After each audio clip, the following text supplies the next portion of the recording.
It's a heads up tonight for millions of Americans with their heads down, from teenagers in junior high to traders on Wall Street. Think about your body position for a second. You're hunched forward in a flexed position. It puts extra pressure on the discs in the neck. And when you're hunched over at a 60-degree angle looking at a mobile device, Pressure on discs, pressure on nerves, and a lot of that pain. It's called text neck. Take a look closely at these shocking x-rays. Look right here. Kids as young as 7 years old developing spinal problems from bending over their smartphones for several hours a day. It's a condition that doctors are now calling text neck.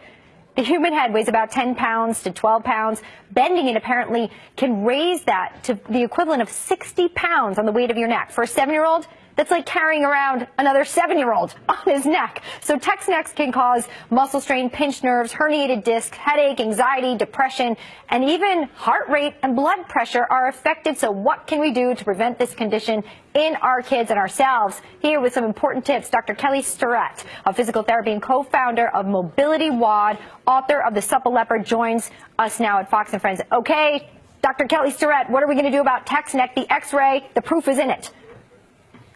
Well, good morning. Well, I'll tell you what, this isn't new news. Your mom has been saying sit up since you were a little kid.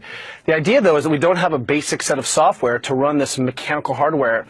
People are doing this, have been in these positions for a long time. The problem is now this x-ray has literally given us Superman vision, and people are freaking out a little bit. Well, so, I can't get this visual out of my head that you put forward in some research. Is that the equivalent of a 7-year-old hanging from a 7-year-old's neck? That's the weight that's on their neck. Obviously, when we see this, every angle that you're looking down creates more weight added to the neck. So what do we do to correct this? You say use the 3-hand rule. What does that mean?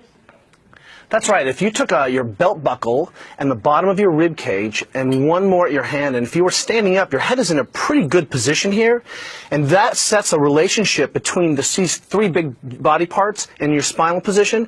If you sit down and try to maintain that integrity, then all of a sudden you're in a good position. Then when you hold your phone, if you think imagining not trying to violate those relationships, a lot of this problem goes away. Look, technology is not going away for our children. The Kaiser Family Foundation said that kids are spending between 8 and 18 are spending about 7.5 hours a day. We're not going to get technology out. What we have to do is remind our kids that, hey, if you're in this position where the hands are coming together on any one of these landmarks, then what we need to do is remind our kids to get back up. All you have to do is put the phone here, put a pillow in your lap, and you can start to solve some of these problems. It feels a little bit dorky at first, but when you're not hunched over and bent like a broken rainbow, you'll thank yourself. So I'm thinking apply that retro message to the kids about posture with the phone. What do you do if the kid doesn't do it? Take the phone away? Well, I have 2 daughters, and we're not tech agnostic at our house. What we've done is we said, hey, look, we've taught you guys how to sleep and how to brush your teeth and how to dress yourselves. This is how you inoculate your body against the ill effects of working with the modern world. And when our kids find themselves in a bad position, we just kindly remind them, hey, that's not what our family does. And the second violation, tech goes away for the day.